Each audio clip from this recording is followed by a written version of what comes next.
ये बेटा जिंदगी ब्यादा है, मोहिनी वशीकरण की ब्यादा है, इसको कटवा लेना, तब आगे के मार्ग अपने आप खुल जाएगा। ये बीवी फ्री में तो तुम्हारी बिटिया के उसने बाल काटे तो तुमने रोका क्यों नहीं?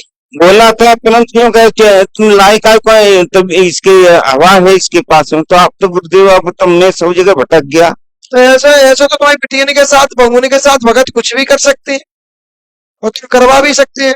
तो मैं कहीं नहीं ऐसा तो तुम्हारी बिटिया के साथ बहूनी के साथ लड़के के संग बिटिया के संग वे तो कुछ भी कर सकती है, आप करवा सकते हैं।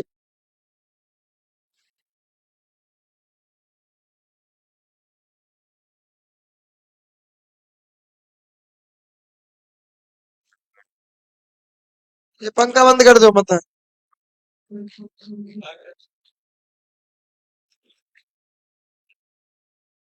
अभी बार ये इधर लगाना है, इधर लाइट है।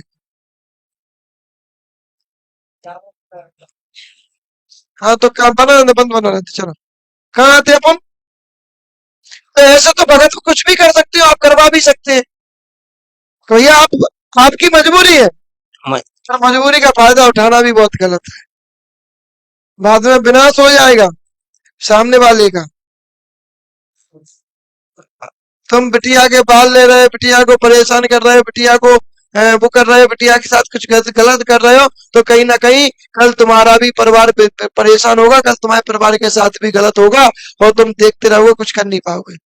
अभी भाई जैसा करोगे वैसा भरोगे। मैंने अगर अगर कोई भी आप कहीं भी जाते हो, कोई भी भगत कहता है कि चौकी गंदे गंदी चौकी या गंदे रूप से कटेगी, या बाल काटे जाएंगे, या नाखून लिया जाएगा, या कोई पस्त्री लिया जाएगा, इससे चौकी कटेगी, मैं कहता हूँ हाथ जोड़ के सभी से, ऐसे भक्तों के पास बिल्कुल ना जाए, अपने परिवार को सुरक्षित रखें। कभी बाल लेके, नाखून लेके, कपड़ा लेके कभी भी चौकियां नहीं कटती है, कभी भी परेशानी नहीं हट सकती। तो ऐसे व्यक्तियों से दूर भी जाना बहुत उचित की बात है। कहा कि रात में चौकी कटेगी 10 बजे के बाद, बिल्कुल मत आना। तो कहते हम मर जाए, हमें मरना पसंद है, और हम चौकी रात के 10 बजे में नहीं जाए। कहेगी कि चौकी अकेले ही में कटेगी, हमें मरना पसंद है, हम चौकी अकेले में नहीं कटवाएंगे, हमारा परिवार होगा हम कहाँ कटवाएंगे। हमें मरना पसंद है, पर हम अकेले एकांत में नहीं जाएंगे किसी के पास। हम तो सबसे कहते हैं अपनी बहन बेटियों से, कोई भी आपके शरीर को स्पर्श करे, मंत्र के नाम से, पूजा के नाम से, मठ के नाम से, प्रेतों के नाम से, तंत्र के नाम से, कोई भी व्यक्ति अगर आपके शरीर से स्पर्श कर रहा है तो आप उसको खुल के विरोध कीजिए।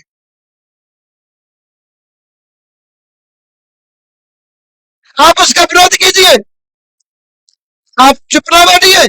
आज अगर आप चुप होते हैं तो कल उसका आक्रोश और बढ़ेगा, कल किसी और के साथ भी गलत कर सकता है। बोला भाई गलत कह रहा हूँ कि सही कह रहा हूँ? सही कह रहे हैं। तो ऐसे लोगों के पास नहीं जाना है, हमें हमें वहां जाना है जहाँ प्रमाणित हो कि वहां हमारी बहन बेटियां सुरक्षित है, कहीं भी डली रहे, कहीं भी बैठी रहे, कहीं भी लेटी रहे, वो कहीं भी सोती रहे, वहां सुरक्षित है, हमें उस जगह जाना चाहिए, ऐसी जगह नहीं जाना है। आप परसों होते लोग वहां भाया लेटे, बताओ किसी से मिले भी हो, हमारे चेला भी किसी से बोले हो, हमारे लड़के भी किसी के पास आए हो, हाँ आए होंगे आपके पास, आपको कपड़े देने के लिए आए होंगे, ये आप गद्दा पकड़िए, ये आप रजाई पकड़िए, आपको यहाँ सोना है, यहाँ सोने के बाद कोई भी व्यक्ति तुम्हारे पास नहीं आएगा।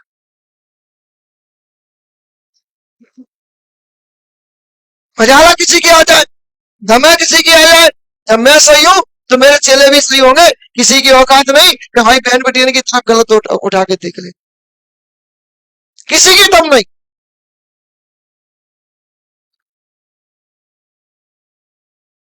और हम तो अपने मंदिर का ये नियम बना के रखा है कि हमारे मंदिर पे कोई भी बहन बेटी, कोई भी माताएं किसी भी परिस्थिति में आए और वो यहाँ के सुरक्षित अपने आप को महसूस करे, बस अपने जीवन में यही करना और कुछ नहीं करना, और कुछ नहीं करना है। आपके बिटिया के बाल काटे गए, या आपकी बिटिया को परेशान किया गया, आपकी बिटिया को दिक्कत दी गई, ये सब आपकी करामात से दिया गया है, आपके आपकी वजह से हुआ है। अगर आप वहां विरोध करते तो आपकी बिटिया के साथ ये नहीं सही होता। बात है। आज बिटिया आपकी बुद्धि भ्रष्ट हो गई, आज वो बिटिया परेशान हो गई, उसका दोषी कौन है? बिटिया या आप? या वो तांत्रिक जिसके द्वारा उसके बाल काटे गए? बताइए कौन दोषी है? दोषी तो हम ही अब माने जाए, हाँ, अब हम ही माने जाए। तुम्हें ही माने। बीमार थी तो ले गए तो बता दिया तो कि ले जाओ ठीक हो जाएगी, इसलिए मुझे ये का मालूम कि उल्टा मेरे उल्टा प्रभाव हुआ भाई, उस पर लौट कर प्रभाव किया है, जी उसको मोहित करने का प्रभाव किया है। उसका नाम खुशी है। खुशी सही है, क्या नाम है उसका? खुशी सही बात। खुशी। मुझे तो नहीं पता, नहीं, पर नहीं। मालिक का कहना है उस पर लौट के मोहिनी वशीकरण किया गया है, उसको लौट के अपने अपने अंदर अपने अपने लिए वशीभूत किया गया।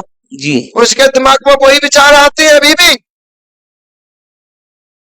उस पर लौट के मोहिनी वशीकरण किया गया है, यानी उसका नाम खुशी है और खुशी पर मोहिनी वशीकरण किया गया अपने बस के लिए, अपने काम के लिए। इसलिए तो कहते हैं हर जगह जाना भी बेकार है। हम ये नहीं कहते कि हमारी जगह सही है, हमारी जगह तो सबसे बेकार है। हम तो सबसे कहते हैं हमारी जगह सबसे बेकार, सबसे बेकार। हमारे यहाँ आओ तो परिवार को लेके आओ, अकेले ना आओ।